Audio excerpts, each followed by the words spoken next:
The Cat That Walked by Himself by Rudyard Kipling, narrated by Peter Coates.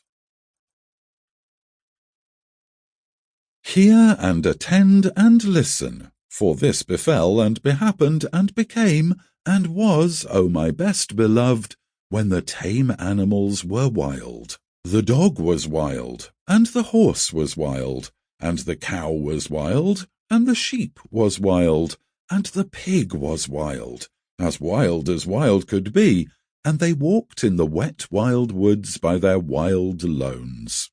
But the wildest of all the wild animals was the cat.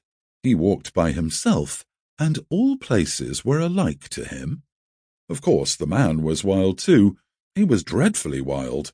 He didn't even begin to be tame till he met the woman, and she told him that she did not like living in his wild ways. She picked out a nice dry cave, instead of a heap of wet leaves to lie down in, and she strewed clean sand on the floor, and she lit a nice fire of wood at the back of the cave, and she hung a dried wild horse skin, tail down, across the opening of the cave, and she said, "Wipe your feet, dear, when you come in, and now we'll keep house." That night, best beloved, they ate wild sheep roasted on the hot stones, and flavoured with wild garlic and wild pepper, and wild duck stuffed with wild rice, and wild fenugreek, and wild coriander, and marrow bones of wild oxen, and wild cherries, and wild grenadillas. Then the man went to sleep in front of the fire ever so happy, but the woman sat up, combing her hair.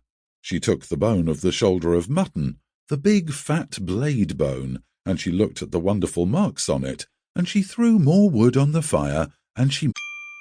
Sample complete. Ready to continue?